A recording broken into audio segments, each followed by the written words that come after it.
Bonjour, bonjour na banso oyo bakolanda video oyo ngai ser zero nazali koservi nzambe na ministère oyo racheter le temps car les jours sont mauvais. Mpona nini toza kobeta sete kati na église corps de Christ kati na bana na nzambe baya olamuka paske tokomi na temps de la fin. Alors na temps oyo ya fin satan azosala nyonso tu azoluka banani oyo ye akokende na bango na moto. Me yo oyo obengama mpona nzambe, yo oyo ozali koprepare à la rencontre de Jésus-Christ, lelo naye kolobela yo lisusu na nzela na chaîne oyo chaîne oyo des femmes de prière. Donc nga ser zéro auprès de numéro 1 que Jésus-Christ toza koservir nzambe kaka na bandenge nyonso to oyo azotinda biso.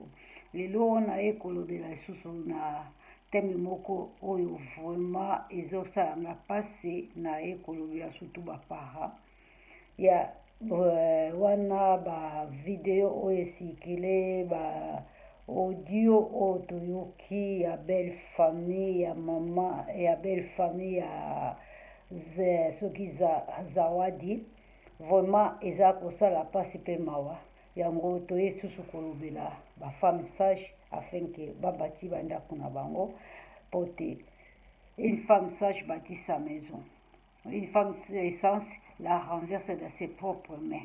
Yango lelo naye kolobela susu bafemme sage afin ke bayeba koyika mpiko, afin ke bayeba kobâtir susu ndako na bango, afin ke bayebakisa susu implice na oyo nzambe atie kati na ngai, parce que nous sommes là seulement pour compléter. Mutu ayebi nyonso ezali te, mutu ayebi mingi ayebi te, mais la parole de Dieu nous dit Dieu fait grâce à celui qui veut, fait miséricorde à celui qui veut. Il y a des choses Dieu peut me révéler au bénéfice peut implice. Vous avez peut-être naïf, vous avez peut-être ignorant, pardon, au bénéfice peut implice, si l'obi pokola na sumoko au bénéfice implice, c'est alors là yoko grandi katina ilubana nzambe, c'est alors ya yope oroko massage. Bisone surtout tozalaki l'autre fois les femmes essence tozali maele te, mais à travers liloba na nzambe eza kosala lelo tokoma bafemme sage, eza kosala biso mpe tobati ndako na biso ndenge parole de Dieu elobeli biso. Donc naye na liloba oyo thème oyo comportement ya baparent ya Zawadi, vraiment koyoka audio oyo belle-mère ya Zawadi asalaki esalaki ngai mpasi mpe mawa. Yango naye kobeta susete kati na bana na nzambe, kati na bamama biso oyo bamama nzambe asali biso grâce apesi biso bana ya basi po te toprepare bango mpona libala. Yango ezokotinda sagesse de Dieu, parce que thème sous thème nanga ezali libala ezali mpona bamature, mpona baadulte, mpona bana te, mpona bana mike te, mpona bato bakoli. Yango naye susu koloba liboso nanu eplasi ya baparent, eplasi ya basi bamaparent oyo bazoprepare bana na bango mpona libala, baparent oyo bazokolisa bana na bango kati na iloba na nzambe. Il faut vraiment te préparer bango kati na libala na liloba na nzambe po te libala ezali kofanda obele kaka na liloba na nzambe, libala ezali kofanda kati na parole de Dieu que Jésus-Christ, parce que Bible elobi na biso ke libala ezali lokola église oyo Jésus-Christ alinga mingi aza koprepare à rencontre de Jésus-Christ. Donc libala ezali ndeti Jésus mobali église mwasi. Donc yango wana Bible ezoloba na biso ke comporter vraiment kati na liloba na nzambe, totambola vraiment kati na liloba na nzambe afin que tolongisama, afin que tozala préparé à la rencontre de Jésus-Christ. Lelo tozomona bamabala mingi eza détruit à cause ya manque ya parole de Dieu, parce que so bozwi parole de Dieu botie na centre ya libala na bino, na centre ya ndako na bino, bokolonga parce que Bible elobi ke Satan est lion réjouissant et cherche qui dévorer. Satan alinga toujours ko détruire libala. Pourquoi Satan alinga ko détruire libala? Totali yango même na livre ya Genèse dès le début Satan ayebi faiblesse à moi si. Satan ayebi couple. Tant asaki Nzambe na biso tant asaki Adam et Eva. Satan amonaki gloire oyo Adam et Eva bazalaki nango. Yango Satan ayaki tango nyonso ayaki koséduire Eva afin que ba perdre oyo bango Nzambe a préparé pour na bango. Yango moni ti lelo Satan atika ka couple te. Satan atika libala te pour ayebi secret. Donc pour na kolonga barise ya Satan, il faut vraiment tenir kati na parole de Dieu. Biso oyo toza na bana o bakoli to linga vraiment ko préparer bango kati na iloba na Nzambe. Première chose na yena loba donc comportement ya yo mama et kozala pe comportement ya bana oyo ya basi yo zo préparer pour na mariage. Soki ozali mama oyo ofingaka mobali bana na yo pe ntango bakokende na libala bakokomporte kaka bongo. Soki ozali papa oyo ofingaka mwasi oyo nazoba na couple. Soki ozali papa oyo ofingaka mwasi liboso ya bana na yo pe mibali bakofingaka basi na bango kaka parce que biso nde mutu ozali modèle bien exemple ya couple oyo tokoforme à l'avenir na bana oyo biso toboti. Bapara mingi bayebaka yango te. Bapara mingi tozo vivre na ignorance surtout na mboka oyo pardon surtout na mboka oyo tozali nango ya mondele oyo baloi epesa bavantage epesa makati na basi. Mais tobosana te comportement na biso yango ekozala comportement ya bana na biso yango zomona bapara mingi oyo bazalaki divorcé bana na bango pe bakendaka na divorce mpona nini ezali comportement oyo azokomona kati na bapara na bango ou bien comportement ndenge nini bozali koleve bana na bino yango ekosala bana na bino emema bango na futur libala bazala na libala ya kimia ou bien bazala na libala ya instrumentation eloko moko seigneur ya korevelenga meme selon couple tomoni meme exemple para oyo papa couple oyo bi bapara o bana oyo bapara na bango papa na bango bazalaki polygamie okomona bango pe bana bazalaka coureur de jupon bazalaka pe polygamie parce que papa azalaki bango na yango ozomona DN ezali me na nature pe na komona boye bana pe bakokomporte tolobi ke na DN ekokozala me grâce à Jésus-Christ Dieu est capable ya kosala yo olonga la polygamie parce que quand tu tiens la parole de Dieu la Bible elobi ke Nzambe tanga asaki Adam asalaki Ève soko tenir la parole de Dieu au kolonga polygamie que soit parents na bazalaki polygamique parce que ngala za exemple mobile nanga papa na ya zalaki polygamie mais na kovanda boye tango mobile nanga a comprendre parole de Dieu a combattre abunda pote azala polygamie te mais azala bandeko na ye baza bibala bala kaka neti papa na bango azalaki bibala bala abala pe abota mingi ndenge bandeko na bango bazali me ye grâce à Jésus-Christ afala ye grâce alonga polygamie alonga kobota libana oyo eza kopesa biso modèle par exemple nazaka mingi na témoignage oyo nalobaka ya mwana na ngai ya mobali na age moko akomaki kozwa copine alors copine wana azalaki kotungisa ye mingi na badiskite mwana ngai mobala eloba na mais yo linga toujours to discuter pour nini tanke ngai nati komona bapara na ngai ye place badiskitaka te fille wana alobala mwana ngai mobali soki ayo bapara badiskitaka te bazokodisite te yanka badiskitaka donc epesanga vraiment mate ya pe enseignement ke conduite na biso comportement na biso yango ekoprepare bana na biso na libala ou bien bazala oyo bakozala na kati ya libala discussion bibundi ou bien boyo bazala na kimia pe respect kati na libala ezala mwana ya mwasi ezala mwana ya mobali c'est pareil naza kobetela yango vraiment c'était lelo soki na ye koloba lelo parce que nalandaki audio ya bokilo ya zawadi na landi na yoki comportement ya baparent ya Zawadi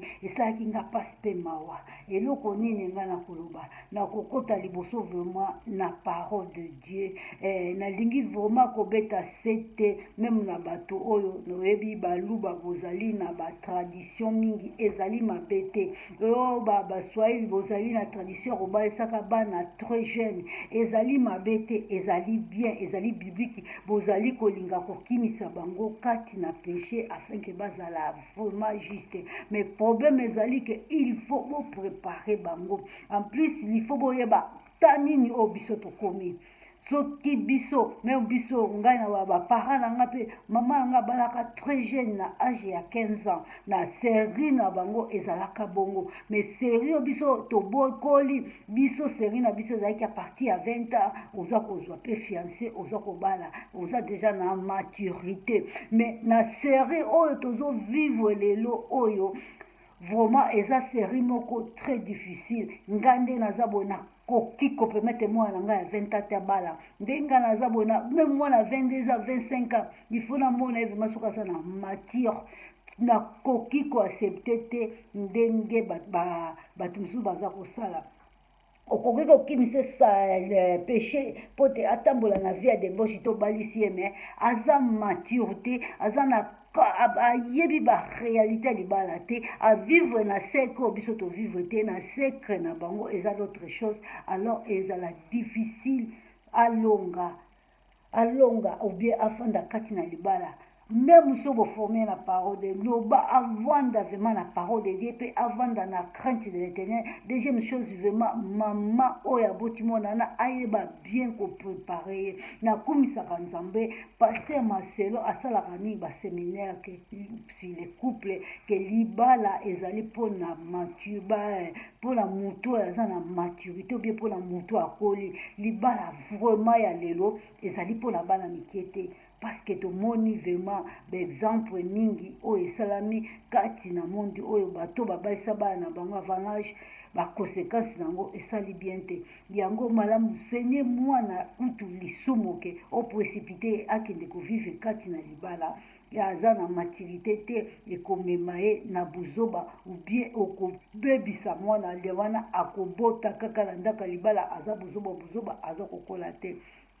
Pote na kotanga na parole de Dieu na livre ya Proverbe 31 soko bandi na chapitre 10 na kotanga ka mukie na kosotaka okotala ndenge nini Bible elobeli biso si une femme sage bâtit sa maison. Une femme sage bâtit sa maison aza ko bâtir kaka te na ba façon ya misala mais na ko élever pe bana ezali très important soko tangi na Psaume 120 à 21 okomona ke Bible ezoloba na biso comportement ya un homme qui craint l'Éternel. Bana na ye nde nini bazali comportement ya bana na ye mpe ya mwasi na ye même soki otali baepitre ya apôtre Paul azopesa exemple ndenge nini mwana ya mwasi akoki kozala kati na ndako ya libala. Donc na kotanga na livre ya Proverbe bongo na kocontinue vraiment exhorter église corps de Christ. Na kotanga na Proverbe chapitre 31 verset 10 et le Bible. Qui peut trouver une femme virtueuse, il a bien plus de valeur que les perles. Le cœur de son mari a confiance à elle, et le produit ne lui fera pas de faute. Awa nakotanga yango nakotala vie ya Zawadi ndenge akeili ezokomona vraiment que Zawadi azalaki une femme virtueuse, azalaki une femme sage te. Vraiment nakotanga chapitre oyo nyonso tu ya livre ya Proverbe chapitre 31 verset 10 itina se okotala modèle oyo ya une femme sage na okomona vraiment que sœur na biso a comporté bien te.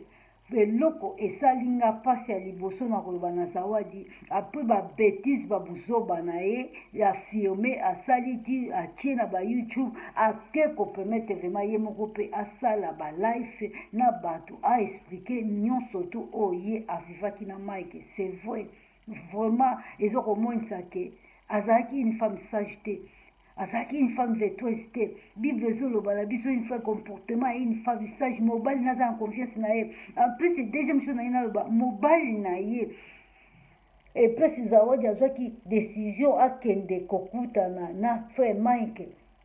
Est-ce que mobali nazaki convaincu vraiment ayebaki comportement na ye parce que na kolanda ba odo ya belle-mère ya Zawadi emonisi biso eloko esenga mpasi oyo nga na ye kosala video. Belle-mère ya Zawadi aza koloba ke Zawadi na ndako ya libala aza kozwa zemi ya mobali mosusu, kozwa zemi na mobali mosusu. Mama na ye azali ocourant, mbi baparent na ye bazali ocourant, bamemi ye meme akende koavorte. Ah mama, donc yo pe mama ovortaka na yo osalaka baavortement mpo te omema mwana oyo obalisa mwana oyo aza na bana akende koavorte. Vraimen ngai lobi soki ezalaki na ka na ngai vraimen na ngai naloba d'abord kutu oyo anga bana nalobaka na bango ndenge ozotambola bongo nazokoloba soki osali mbeba okena mobali yebaka ke okozwa zemi okozwa yebaka okobota. Parce que ngai navortaka yo te, yo pe okotikalaka kovorte mwana te. Donc mpo na Zawadi baparent na ye bazwa ye bakende koavorte ye ebandi d'abord na éducation ya ndako na bango. Donc avant abala azalaki déjà une femme qui avortait. Deuxième chose, maman na ye azalaki apesa ye éducation wana aviva yango po te yakende kovote. Yo mama vraiment ozwi mwana na yo oyo aza marie omemi na docteur akende kovote mpe oza conscient ke zemi yango ya mobali oyo andako te aza na bana mpe na ndako. Soki ndenge omemaki wana akufi okoloba nini? Na témoignage moko oyo ebouleversa ngai na 1988 nakendaka Kine wana tozalaka na Angola, nakendaka Kine kovisite papa na ngai. Alors nakomaka epai ya cousine na ngai na mbala moko babi ofille moko akufi kuna, mama aza kolela mabe, mwana liboso ya mwasi mama azolela na suka baye koyeba te mama modele azokolela batunye ndenge nini oza boye. Aye koloba ke eza foti na ngai, mwana ngai azali na zemi ngamu namemaki akende koavorte lelo akufi. Vraiment nazalaka na barrage moko ya jeune fille pe ya madire maintenant nabali te mais esalaka pasi bato babalukilaka meme mama na. Donc yo nde oza auteur ya kufa ya mwana na yo. Ozomona bamonaki faso mama nazokolela elekelaka ye na suka bafandisi ye. Vraiment tozoyeba ke ya quelque chose révélé biso ntango aya korévele ke c'est moi l'auteur mwana oyo soki akufi bato babalukilaka ye. Mama oyo ya Zawadi Zawadi aza femme mariée, donc ntango Zawadi azobima libanda oza okura mpe azwi zemi oza okura okena ye pa médecin soki akufi. Belle-mère alobi ke bavorte pe avortement esalaki problème, il fallait basala bacrétage tout ça. On sait jamais soki batrompe beba soki pe lelo arobota lisusu bia robota te. Vraiment ozali ma une femme sage te parce que soki otangi conduite ya une femme sage ezali bongo te. En plus il faut yeba ke ozali mama mabe, mama oyo okourajaka mwana no na lisumu obalisaki ye mbangupangupwani. Soki omonaki azalaki na matio te tika ya sala nao kindumba bien soki asilisi bongo abala. Yango ozomona pe atika mboka musika na mobali na bana akende po akutana meme na frère na biso azalaka vraiment nde biso tobana na Allemagne azalaki frère azalaki libre pe azalaki une femme soumise te parce que mobali nayebi comportement na ye. Soki azalaki une femme soumise mobali akoba non nayebi yo toke biso mibale enga kozala d'autres choses ou bien mobali alobi kokende te ye abi nga na kokende tozoyoka. Mama la belle-mère a dit que ye alingi musique alobi aza asala oyo motema ne aza kolinga ou bien libala ou bien musique. Baparent netake mama atake parent vraiment conduite ya mwana wana aza star ya nani? Soki aza koyemba pour la gloire de qui? Pour moi-même ou bien pour Jésus-Christ? Ce qui pour la gloire de Jésus, il faut que Azala soumise parce que la parole de Dieu nous dit la femme soit soumise. Donc, parole de Dieu, zate, yango, bokomi ko lemisame on batu même ko sombaka ba musique na bino. Donc, boza ba star ya bino moko pour moi-même, boza pour la gloire de Jésus-Christ. Vraiment, conduite ya mama ya Zawadi, esalinga passé, pe ko yoka, mwana wana abangi ta ba belle famille na ete. Azoko sala ba life na ba makambu nyonso ya vivaki ozoloba peke abengi ngai na yebi tozokende biti na biso boye. Vraiment ozaki bien conscient ya kokende kosumuka ou bien ya kokende kosala eloko boye. Vraiment mama yo oyo vraiment okolanda ngai soki ozali na bana basi linga oprépare bana na mayele oyo nzambe apesi biso parce que Bible elobi que Dieu nous a fait grâce, nzambe atia ba grâce ebele kati na mwasi kulinga grâce oyo oza nango bana na yo mpe bayeba kobénéficie yango ezali te oke na buzoba ya kosepelisa nzoto ya biloko ya mokili. Bible elobi biloko nyonso eza ya mokili oyo eza passagère koleka me liloba na nzambe ekotika l'éternellement. Soki mwana no azoservivema nzambe na solo pourquoi akeluka basiksi ya mbangu kaka place oyo azali Jésus akomonisa étoile mokili ekomona ye. Pourquoi nakende koluka bato nazala pembeni ya kalambai nazala pembeni na nani mpona yebana soki oyo oza na ya leki bango Jésus-Christ aza souverain leki bango soki alobaki akoleve yo quel soit le temps na moment oyo alingaki okoyebana. Mama au comporter mabe parents ya Zawadi au comporter mabe Zawadi au comporter mabe à part tes péchés au donc humiliation o ndenge humilier mobali no nyonso yo sali pote o humilier mobali na yo mobali no azoko limbiso longola bazemi ya mibali misusu alimbisa ko tina niveau oyo eloko ezosala pasi la belle mère ndenge alobi tozokotala mama ya mobali ezali nga naza na bana basi naza na bana mibali mama na Zawadi zwa exemple ke mwana no ya mobali mwasi na ye atraite ye ndenge Zawadi ekozala ndenge nini na motema ya mama oyo aboti mwana mobali ezali pasi pe mawa mingi na kozala na ba mama boye en plus kitoko mingi vraiment ke bino na bino baswahili bobalisi ba mwana vraiment na ba comportement wana elekelinga pe esalinga pasi eloko nalingi kopesa verset suka toyeba ke nyonso oyo tosalaka na kuku emonanaka epai na nzambe nyonso oyo Zawadi asalaka soki yo mama obombaka ye olinga kolobile ba vérité te oprepa oteya ye ba réalité te ya parole de Dieu ba conséquence na yango oyo eza kaka na mokili te kino na miso ya nzambe soki ye alingi koservir nzambe na ba comportement wana soki ye vraiment aza servante de Dieu qui chante pour Jésus-Christ est-ce que Jésus-Christ a créé musique na ye en plus Bible ezoloba na biso eloko moko te ekobomba epai na nzambe na tozwa na livre ya Ecclésiaste chapitre 12 verset 15 okomona ndenge nini lo message oyo nzambe apesaki sagesse makasi alobela si les choses cachées nyonso oyo tokosala na mokili ekomonisama liboso na nzambe na livre ya Ecclésiaste na livre na Ecclésiaste chapitre 12 verset 15 elobi na biso boye écoutez la fin des discours crains Dieu et observe ses commandements c'est là ce que doit faire tout l'homme car Dieu amènera toute œuvre en jugement au sujet de tout ce qui est caché soit de bien, soit de mal. Soit de bien, soit de mal. Maman, nyonso tu oyo tosalaka ekomonisama liboso na nzambe. Nyonso oyo biso tosalaka na mokili oyo ekomonisama liboso na nzambe.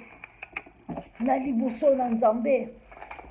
Oyo nyonso tu yo obombaka. Ntango mosusu mwana na asalaka olingaka te bokilo na yo ayeba. belle famille naoyeba te ntango mosusu mpe mobali abombaka kaka parce que soki belle famille mama na bapara na nga bayoki ekozala mpasi mais mobali wana avivaka na badouleur mobali wana avivaka na bafaso nini bongo elateli na ye azosala balife na ye belateli na ye na biloko transparent bongo vraiment babétise oyo nyonso tu vraiment esopi yo mama esopi yo mpenza succès olukaki na asi ekomi esuki mpenza boyebani olingaki esili parce que oluki yango na presse olingi na ta nzambe te ifale ozala nta nzambe bible elobi ke chaque chose à son temps soki ozali na temps ya nzambe engaka ozala bien nzambe engaka levo meme mpasi ozalaki ya kobombama daya okendaka voyageaka deja okeyembaka partout eloko nini ekoprécipite yo parce que tu ne servais pas Dieu de tout ton cœur tu servais Dieu avec un intérêt ce qui si c'était pour la gloire de Dieu engaka kozala na patience parce que bible elobi na biso patience nde moto eza kosala biso tolonga persévérance, patience dans la prière, dans les jeûnes et prières de chercher Dieu. Bible dit si tu me cherches, tu me trouveras, si tu me cherches de tout ton cœur. Ceux qui osent de tout ton cœur, Dieu va paraître.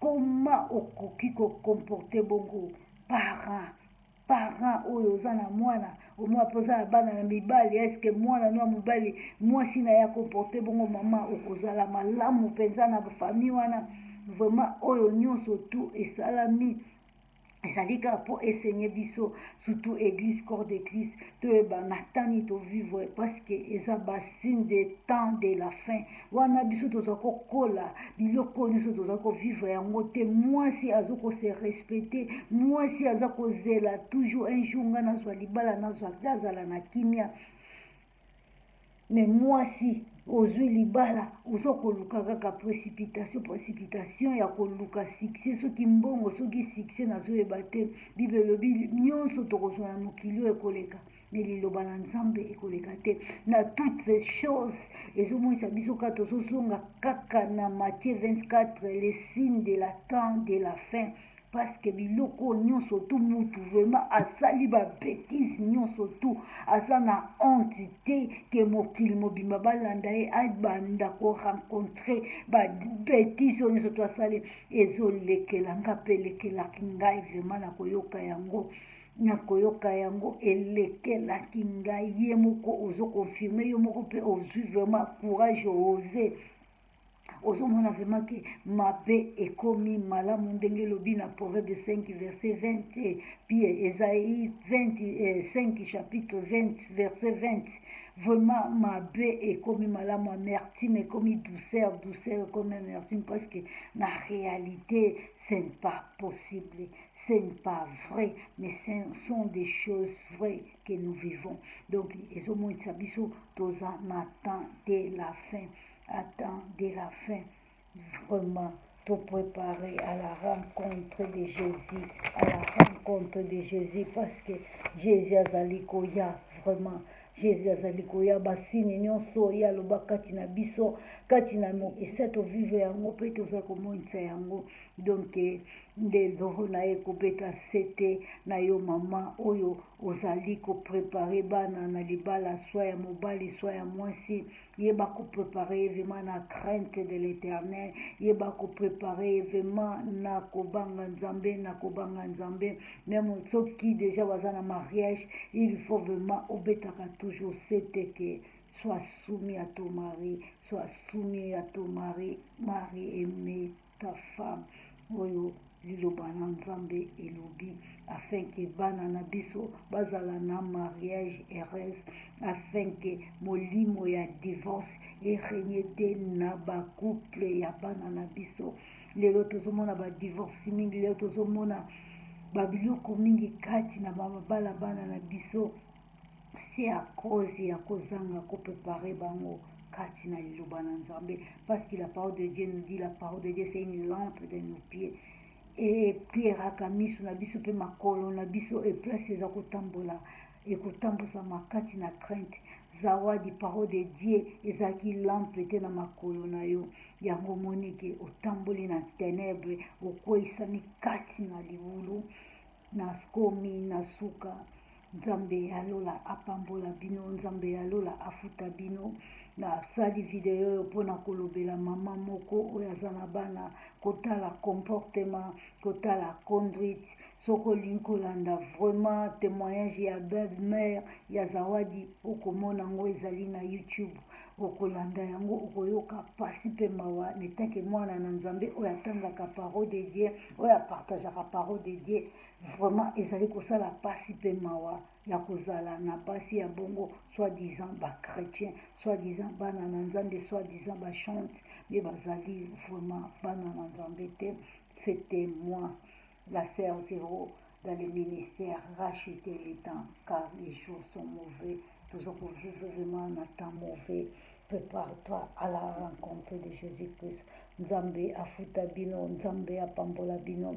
Soki nalobi oyo betisi moko libaku limbisa, parce que tozalobele ba faible, tozalobele bato masumu. C'est Jésus-Christ qui est 3 fois saint, c'est Jésus-Christ pas. Il n'a pas commis les péchés, mais moi zéro, je suis une femme pécheresse. Je suis une femme pécheresse, mais je combat. Dès que le apôtre Père, toujours au bon d'apote masumu et dominer katina bomoi na bisote. Merci nzambe afuta bino. Soki nano bona te na chaîne oyo yeba kobone mikolo oyo nzambe atondisi ngai kati na maloba na ye. Vraiment na banda ko partager vraiment mingi kati na liloba na nzambe. Nzambe apambola bino, partager, abonner, aimer kati na Yesu Kristo. Tozosala yango kaka mpona gloire na Jésus Kristo. Soki ezalaki mpona mbongo na kosala te, mais mpona nzambe, mpona kosauve lekwe baarme oyo eza koperde yango, tozali kosala yango. Merci nzambe apambola bino kati na kombo na Yesu Kristo. La prochaine vidéo ezali koya abonné po te ozangaka te la vidéo ya Sœur Zéro. Merci.